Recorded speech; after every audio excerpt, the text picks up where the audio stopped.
물과 같은 보혈은 주님의 피로다. 보혈의 죄를 씻음 정하게 되겠네. 정하게 되겠네. 정하게 되겠네. 보혈의 죄를 씻으면 정하게 되겠네. 저도 좀 회개하고서 보혈에 씻었네. 저도 저 같은 이 몸도 죄 씻기 원하네. 죄 씻기 원하네. 죄 씻기 원하네. 저도 저 같은 이 몸도 죄 씻기 원하네. 죄속함 받은 백성은 영생을 얻겠네. 샘솟듯 하는 피권세 한없이 크도다. 한없이 크도다. 한없이 크도다. 샘솟듯 하는 피권세 한없이 크도다.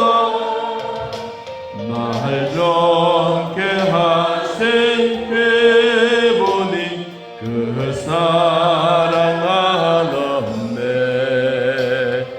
날 동안 받는 사랑을 날 찬송하겠네. 늘 찬송하겠네. 늘 찬송하겠네. 살 동안 받는 사랑을 늘 찬송하겠네. 이 위에 천국 올라가 더 좋은 노래로 날 구속하시는 은혜를 늘 찬송하겠네. 늘 찬송하겠네. 늘 찬송하겠네. 날 구속하시는 은혜를 늘 찬송하겠네.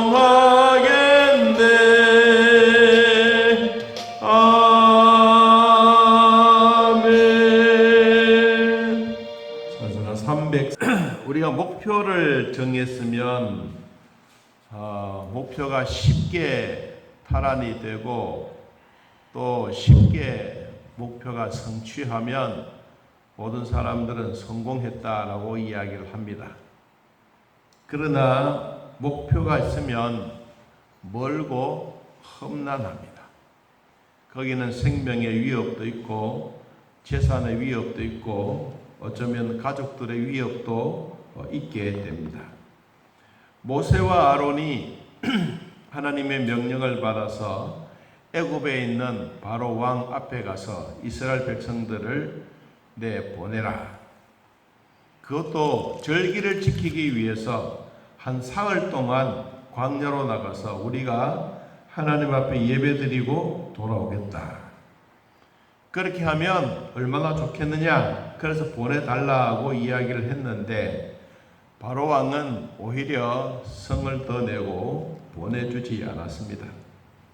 오히려 모세와 아론이 바로 왕 앞에 가서 이야기를 하고 난 다음에 바로 왕은 더욱더욱 마음이 완악했습니다. 얼마나 완악했느냐 하면 그들의 기록원들과 감독들에게 말했습니다. 출애굽기 5장 10절 보겠습니다. 5장 10절. 백성의 감독들과 기록원들이 나가서 백성에게 말합니다. 바로가 이렇게 말하기를 내가 너희에게 집을 주지 아니하리니 너희는 집을 찾을 곳으로 가서 주우라. 그러나 너희 일은 조금도 감하지 아니하리라 하셨느니라. 이 집이라고 하는 것은 밀집이잖아요. 나락. 예, 나락은 나락도 되고 밀도 되고 뭐 이 벽돌 굽는 벽돌을 찍어내는 이것이 하루만 하는 것도 아니고 절기로만 하는 것이 아니고 1년 내내 하는 것이기 때문에 이 집이라고 하는 것은 우리나라로 말하면 볏집도 되고 그리고 밀보리 이런 집도 되는 것입니다. 제가 어렸을 때 우리 아버지랑 이 벽돌을 찍어내 봤거든요. 근데 찍어낼 때는 옛날에는 세면대가 없어가지고 벽돌 찍어내는 게 그게 나무로 통을 짜서 찍어냈어요. 그런데 처음에는 재밌어요. 그런데 이 나무는 접착력이 강해서 그래서 반드시 하나 찍어내고 나면 물을 묻혀요. 그럼 내가 담당해야 되는 거는 물 묻히는 거예요. 여러 네모 반듯한 데 해서 나무나 뭐 이런 걸 가지고 이 훑고 나면 아버지는 볏집이나 이 밀집이나 이것을 가지고 집에 넣어서 발로 쿡쿡 밟아가지고 그걸 싹 뽑아올려요. 뽑아올리면 이제 물이 잘 묻는 데는 쑥 빠지는데 물이 안 묻는 데는 뜨덕뜨덕 하면서 올라오는 거예요. 그러면 아버지가 야 하려면 똑바로 해라. 왜 물도 이 못 칠하냐. 그래서요. 그런데 이제 그리고 난 다음에 어느 날 보니까 이 나무가 아니고 쇠로 된 가구를 만들어 가지고 그걸 갖고 오셨어요. 그래서 그때는 내가 필요 없었어요. 쇠붙이에는 물이 안 묻혀도 돼요. 그냥 흙을 집어넣고 꾹꾹 밟아가지고 그냥 쑥 뽑아 올리면 벽돌이 반듯하게 이렇게 나왔어요. 요 사이는 뭐 우리가 이렇게 세멘트 벽돌은 공장에서 막 찍어내지만 옛날에 집을 한 채 지으려고 하면 여러분 이런 벽돌들 다 찍어가 했지 않습니까? 근데 우리 조상들이 이 흙벽돌을 찍어서 집을 지었는 게 요사이 생각하면 참 좋은 거예요. 이 요사이는 아파트 벽돌 이런 것보다가 콘크리트 보다가 옛날 사람들을 지었던 그런 벽돌집으로 들어가지 않습니까? 그게 바로 뭐예요? 우리는 못 살았을 때 왜 이런 것을 했을까라고 싶었는데 가만히 따지고 나니까 요사이는 이 아파트 보다가 옛날 주택이 흙벽돌로 만들었는 게 궁궐이라. 그렇지 않습니까? 그래 우리 조상들이 그런 것을 보면 참 지혜롭다라는 것을 배웁니다. 왜 그러면 이 애굽에서는 이런 벽돌을 찍어냈을까 하는 것입니다. 이것도 한두 사람도 아니고 온 이스라엘 백성들을 다 달려들어서 벽돌을 찍어냈거든요. 여러분 벽돌을 찍어낼 때 저 뒤에 나올런지는 뒤에는 뭐 이 건축하는 내용은 별로 없습니다만은 이스라엘 백성들이 바로 왕을 이 신격화하기 위해서 동상도 만들어내고 그리고 탑도 만들려고 하면 이 벽돌이 아주 잘 말라야 되고 또 정상적으로 되어야 되고 가다가 뭐 비가 오면 덮어야 되고 뭐 여러 가지 과정들을 겪어서 이렇게 피라미드를 만들어가는 그러한 일들이 있었기 때문에 이렇게 힘든 고역 괴로움을 다 이스라엘 백성들에게 맡긴 거예요. 그래서 모세가 찾아가서 바로 왕 앞에 백성들 너무 괴롭히지 말아라. 아니 당신의 백성들이 하면 되지 왜 우리를 이렇게 괴롭히고 힘들게 만드냐라고 했더니 바로 왕이 오히려 더 힘들게 만듭니다. 자, 여러분 12절을 한번 보겠습니다. 12절. 백성이 애굽 온 땅에 흩어져 곡초 구루터기를 거두다가 집을 대신하니 감독들이 그들의 독초가 이르되 너희는 집이 있을 때와 같이 그날의 일을 그날에 마치라. 사람들에게 주어진 하루에게 해야 될 일당이라 그럴까? 몇 개를 찍어내라, 100개를 찍어내라, 뭐 1000개를 찍어내라. 이게 자기들에게 주어진 개수예요. 그런데 이 개수대로 못하니까 이 볏집도 없고 또 밀집도 없으니까 나중에는 이들이 어디 갔냐면 곡초 구루터기라, 곡초. 여러분, 우리는 그래도 농사를 짓고 나면 이런 집이라도 있었지만 실질적으로 이런 곡초 구루터기라고 하는 것은 생식물을 베어가지고 말려서 썰어서 그리고 이것을 그 속에 집어넣어서 벽돌을 만드는 거예요. 여러분, 그런 게 얼마나 더 힘들지 않겠습니까? 그런데도 그 숫자는 다 채워라. 만일에 그렇지 하지 못하면 너희들은 오히려 기록원들과 이런 감독들에 의해서 파리 생명과 같다. 때리면 맞아야 되고 실컷 일해도 고생은 고생대로 당하는 이러한 일이 있게 되는 것입니다. 무엇 때문에 그렇습니까? 무엇 때문에?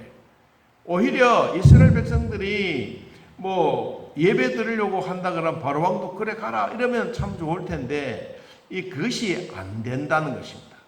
그래서 오히려 이 이스라엘 백성들이 섬기고 있는 하나님이 애굽에 있는 바로 왕이 하나님을 대신해서 섬기라 이 말입니다. 우리가 일제시대 때 우리나라가 힘이 없고 나라가 일본 사람들에게 빼앗겼을 때 우리가 신사참배를 하지 않았습니까? 일본을 향해서 동배를 하고 절을 하고 시간을 맞춰서 해야 되고 때를 맞춰서 해야 되고 그래서 우리나라가 참으로 힘들었던 36년의 세월입니다. 그런데 일본 사람들이 이 총독이 우리나라에 와서 처음에 왔던 총독은 우리나라 백성을 무조건 때려잡았습니다. 조선놈들은 두드러져 패야 된다. 그래서 막 정신없이 매를 때리고 그랬습니다. 그런데 백성들은 오히려 매를 맞으면 더 튕기잖아요. 그래서 두 번째 왔던 총독이 아주 지혜로운 사람입니다. 그래서 너희들에게 뭘 해주기를 원하느냐? 그들이 요구 조건을 일본 사람들 다 챙겨가고 그리고 우리는 우리대로도 요구 조건을 찾고 그래서 너희들이 일본 천황을 향해서 경배하는 것을 잊어버리지 말아라. 이게 이제 신사참배가 시작된 것이거든요. 여러분, 신사참배가 되어졌을 때 우리나라의 대표가 누구였느냐면 선교사였어요. 선교사들. 선교사들은 한국교회가 예배드리고 이렇게 하는 것을 아주 귀중하게 여기면서 사회운동하는 것을 못하게 만들었어요. 일본 사람들이. 사회운동, 우리로 말하는 독립운동, 뭐 이런 것, 교회가 중심으로 하고 있는 이런 일들을 하지 못하도록 하면서 선교사들에게 뭘 조건을 걸었느냐? 교회에서는 영혼 구원을 외치지 않느냐? 그래서 너희들은 영혼 구원을 위해서 외치되 사회운동하는 것, 독립운동하는 것을 교회에서 하지 말아라. 이게 이제 일본의 총독하고 우리나라 선교사들하고 이게 조약을 맺은 거예요. 그러니까 그때부터 시작해서 우리나라의 독립운동을 일으켰던 33인 중에 16명이 교회 성도들이지 않습니까? 이런 분들이 결국은 교회를 다 떠나간 거예요. 왜? 교회가 하나의 울타리가 되어지고 교회가 보호해야 될 이런 처지에 있는데 이것을 교회가 영혼 구원에만 신경 쓰다가 보니까 오히려 사회운동, 독립운동 이런 데는 신경을 쓰지 못해서 우리나라의 애국자들이 다 저 만주로 가서 거기서 독립운동을 하게 된 것입니다. 자, 우리가 참 중요한 얘기를 이제 국가적인 이야기를 하나 했습니다만은 이 이스라엘 백성들과 애굽 백성들 사이에 얻어지고 있는 이 벽돌 굽는 이것 때문에 백성들은 훨씬 더 괴롭힘을 당했습니다. 수량을 맞추지 못하면 매를 맞아야 되고 수량을 맞추지 못하면 감독들은 죽임을 당해야 되는 파리 목숨과도 같은 이런 일들이 있었기 때문에 너무너무 힘드는 거예요. 그래서 모세와 아론이 이제 바로 왕궁에서 나옵니다. 나올 때 무슨 일이 생기느냐 하면 여러분 20절에 한번 보겠습니다. 20절. 그들이 바로를 떠나 나올 때에 모세와 아론이 길에 서 있는 것을 백성들이 보고 그들에게 이르되 너희가 모세와 아론 너희가 우리를 바로의 눈과 그들의 신하의 눈에 미운 것이 되게 하고, 여기 밉다라고 하는 이 단어가 나오는데 밉다는 악취가 난다. 우리 이스라엘 백성들을 정말로 나쁜 냄새가 나고 악취가 나도록 너희들이 그렇게 만들었다. 그들의 손에 칼을 주어 우리를 죽이게 하는 것이다. 힘도 없고 노예로 살았던 이 노예의 근성을 가지고 있는 이스라엘 백성들에게는 정말로 너무도 힘드는 그런 과정들을 겪고 있습니다. 여러분, 그러면서 성경이 뭐라고 말씀하셨느냐 하면 이렇게 이야기했습니다. 21절 끝부분에 보면요, 여호와는 너희를 살피시고 판단하시기를 원하노라. 여러분, 실질적으로 가만히 생각해 보면 이스라엘 백성들은 너무도 고통 속에 있고 자기들의 생명이 파리 생명과도 같은데 하나님은 너희를 살피고 판단하기를 원한다. 왜 이 말이 나오느냐 하면 여러분 4장 31절에 보니까 이런 말씀이 있습니다. 4장 출애굽기 4장 31절에 백성이 믿으며 여호와께서 이스라엘 자손을 찾으시고 그들의 고난을 살피셨다 함을 듣고 머리 숙여 뭐 했더라? 경배했더라. 이 하나님이 당신네들이 고통당하고 힘들어하고 있는 것을 다 보고 계신다고 말했다. 그 하나님이 너희들에게 찾아와서 이제는 해방받게 될 것이다. 이렇게 했는데 해방이 아니라 오히려 더 고통을 당하고 힘들어하니까 모세와 아론을 원망하기 시작했습니다. 자, 22절 출애굽기 5장 22절 보겠습니다. 모세가 여호와께 돌아와서 이르되 주여 어찌하여 이 백성들을 학대당하게 하십니까? 어찌하여 나를 보냈습니까? 너무너무 힘듭니다. 23절 내가 바로에게 들어가서 주의 이름으로 말한 후부터 그가 백성을 더 학대하며 더 괴롭히며 더 백도를 많이 찍으라고 요구하는데 주께서도 주의 백성을 구원하지 아니하십니까? 하나님 왜 돌봐주지 않습니까? 이 백성들 이렇게 힘들어하는데. 여러분, 우리는 여기서 하나 꼭 기억해야 될 일이 있습니다. 목표가 정해지고 어떠한 일이 생기게 되면 일사천리로 잘 진행해 가는 것도 중요하지만 가다가 중간중간마다 이런 고난들이 옵니다. 힘든 일이 오고, 그리고 이들에게도 무너진 신앙이 생겨집니다. 우리 일제시대 때 신사참배하면서 교회가 문 닫았던 교회가 80% 되었습니다. 지금 여러분 코로나 때문에 교회가 주일학교 없는 데가 3분의 2가 넘어갑니다. 여러분, 이것은 정말 우리들에게 보면 참 심각한 이야기입니다. 큰 교회든 작은 교회든 부모님들이 코로나 때문에 아이들을 교회를 안 보내는, 그래서 이 코로나 오기 전부터도 이런 위기가 왔지만 코로나 온 이후부터는 정말 한국 교회도 뭐 성당 또 불교도 어디를 가든지 다 마찬가지 이런 종교의 위기성이 있게 된 것입니다. 그리고 이들에게는 더 혹독한 현실이 다가왔지 않습니까? 그래서 우리가 어떤 목표가 되어지게 되면 그 목표 달성을 위해서 여러분 힘든 일도 생기고 고난도 오고 어떨 때는 거절도 당하고 또 어떨 때는 다 강하게 힘들고 괴로움이 오더라도 목표는 변하지 않아야 된다. 하나님에 대한 신앙은 변하지 않아야 된다. 왜냐하면 하나님이 한번 나를 선택하여 하나님의 자녀로 삼으셨기 때문에 내가 순간적으로 다가오는 이런 위기, 이런 어려움, 이런 괴로움이 있다고 해서 하나님을 싹 팔아버리고 하나님을 싹 없애버리고 하나님을 싹 버리고 나중에 내가 환경이 조금 좋아지면 하나님 그때 내 하나님 찾을게요. 여러분, 우리의 신앙은 이것이 아닙니다. 힘들어도 하나님 믿고 어려워도 하나님 믿고 하나님과 함께 동행하면 이런 어려움이 있습니다. 여러분, 예수님이 십자가를 지실 때 자기가 뭐 잘못된 게 있습니까? 온 인류의 구원을 위해서 예수님이 십자가에 못 박아 죽으셨던 그것을 우리도 한번 기억해 보면 여러분, 고난 뒤에 오는 영광은 훨씬 더 큽니다.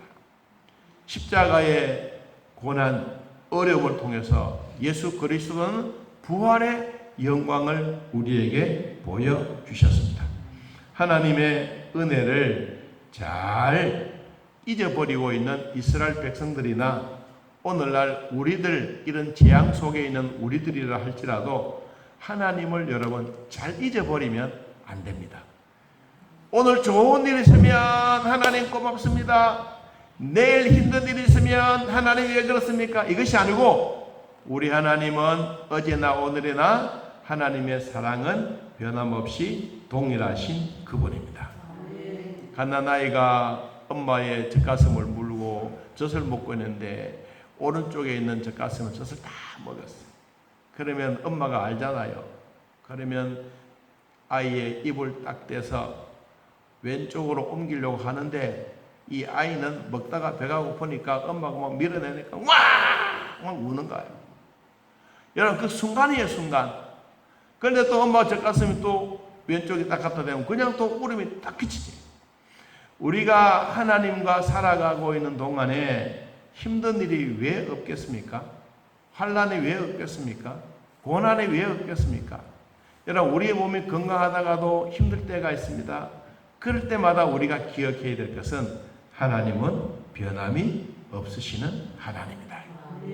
우리가 낙심하지 않기를 바랍니다. 자, 6장 1절 보겠습니다. 여호와께서 모세에게 이르시되 이제 내가 바로에게 하는 일을 네가 보리라. 뭘 보리라고 하느냐? 지금부터 이제 6장 쭉 보면 이적을 행하고 열재앙을 주고 마지막 열재앙 속에서 바로의 왕자가 턱 쓰러져 죽으니까 그때서야 가라라고 하던 그것, 그 강한 손으로 말미암아 바로가 너희들을 보내리라. 강한 손으로 말미암아 바로가 그들을 그 땅에서 쫓아내리라. 여러분, 쫓아낼 때 노예의 근성을 버려야 됩니다. 노예의 근성은 뭡니까? 이제까지 주인으로부터 따뜻한 음식, 쌀밥, 고깃국 먹었던 노예의 근성을 버리고 이제는 광야로 나가면서 스스로 먹을 게 없습니다. 아무것도 없는 그 자리에 누가 채워주는 것을 바라야 되느냐? 하나님이 주실 것을 믿고 가는 것입니다. 광야가 얼마나 힘들지 않습니까? 그 길을 지금 하나님이 오늘 6절에서 위로해 줍니다. 뭐라고? 내가 바로에게 하는 일을 너희들이 똑똑하게 보리라. 하나님의 강한 손이 바로에게서 너희들을 쫓아내고 너희들 이곳에서 탈출하고 이제 정말로 출애굽이 뭔지 내가 너희들에게 보여주겠다. 오늘날 우리들도 죄에서 출애굽하고 있습니다. 하나님의 성결로 살아가고 있다고 하는 이 증거를 오늘 내 마음에 기억하면서 하나님은 우리들에게 고난과 역경이 오더라도 하나님은 이 고난과 역경만 우리에게 주신 것이 아니라 새로운 희망과 용기와 미래를 주시는 바로 그 하나님입니다. 순간적으로 어렵다고 해서 절대로 낙심하지 말고 여러분 담대하면서 예수 그리스도를 닮아가는 우리 모두가 되기를 예수님의 이름으로 축복합니다. 찬송가 316장 찬양하겠습니다.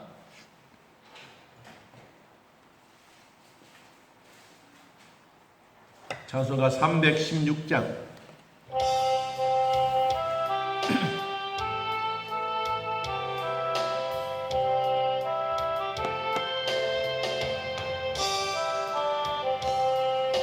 주여 나의 생명 나의 정성 드립니다. 이 작은 나의 생명 나의 정성 나의 주님만을 위하여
주만 의지합니다.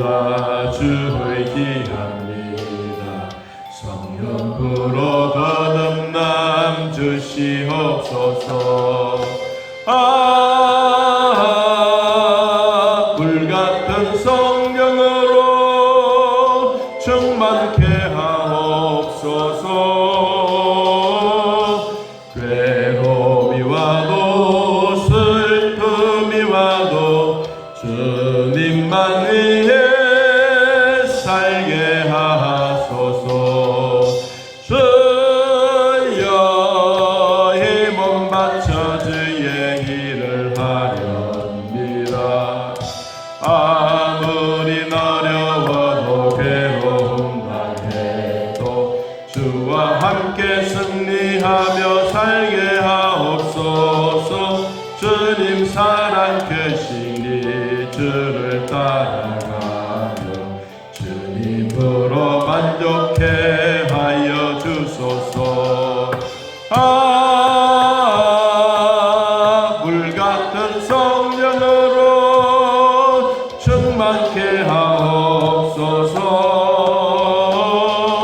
고통이 와도 죽음이 와도 주님만 위해 살게 하소서. 아멘. 하나님 아버지, 우리에게 고통도 있고 힘든 일도 있고 목표는 멀고 험난하여도 정상은 우리 눈앞에 바라보고 있습니다.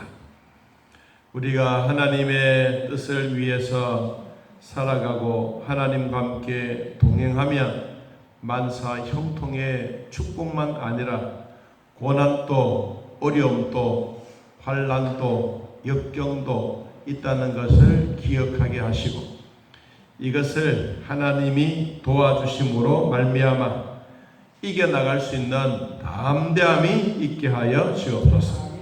두려워하지 말아라, 놀라지 말아라, 내가 너와 함께함이라고 말씀하시던 하나님, 그 전능하신 하나님이 오늘 우리에게 현장 예배드리는 이 예배당 안에 또한 성도들의 가정에서 온라인으로 예배드리는 믿음의 식구들에게 하나님 말씀의 은혜가 우리 심령 속에 있게 하시고 고난만 오는 것이 아니라 축복도 오고 축복만 오는 것이 아니라 역경 속에 희망과 용기와 하나님의 영광을 위하여 더욱더욱 힘쓰고 애쓰는 우리 모두가 되게 하여 주옵소서. 하나님, 앞의 일을 우리가 내다보지 못하고 순간적으로 그냥 힘들어하고 어려워하고 늘 울기만 하고 하나님의 은혜를 모르고 살아가다가 보면 이스라엘 백성들처럼 하나님 앞에 영광뿐만 아니라 너무너무 힘들어한다고 우리가 악취 냄새가 난다고 하나님을 향하여 원망할 때도 있습니다. 그러나 하나님은 잠시 고난이 있고 하나님이 이스라엘 백성들을 광야로 몰아 하나님만 바라보게 시험과 훈련을 하게 하셨던 것처럼 코로나19 속에서도 우리가 하나님만 바라보고 하나님이 코로나가 물러가게 하실 때까지 우리 믿음 식어지지 않도록 도우시고 변함없으신 하나님의 사랑 끝까지 견디며 하나님 손잡고 하나님과 함께 동행하는 복이 있게 하여 주옵소서. 농토 위에, 직장 위에, 일터 위에, 생업 위에 하나님 복을 다하시고 성도들이 가는 곳곳마다 은혜의 기쁨의 열매가 있게 하여 주옵소서. 무더운 날입니다. 또 장마도 온다고 합니다. 우리가 모든 것을 다 철저히 잘 준비하여 하나님의 은혜 누리게 하시고 우리 주일날 주님 앞에 예배하며 감사하는 성도들에게 더욱더 크신 은혜가 있게 하여 주옵소서. 감사합니다. 예수님의 이름으로 축복하며 기도하옵나이다. 아멘. 하늘에 계신 우리 아버지여, 이름이 거룩히 여김을 받으시오며 나라의 마옵시며 뜻이 하늘에서 이루어진 것 같이 땅에서도 이루어지이다. 오늘날 우리에게 일용할 양식을 주옵시고 우리가 우리에게 죄 지은 자를 사하여 준 것 같이 우리 죄를 사하여 주옵시고 우리를 시험에 들게 하지 마옵시고 다음 악에서 구하옵소서. 내 나라와 권세와 영광의 아버지께 영원히 있사옵나이다. 아멘. 감사합니다.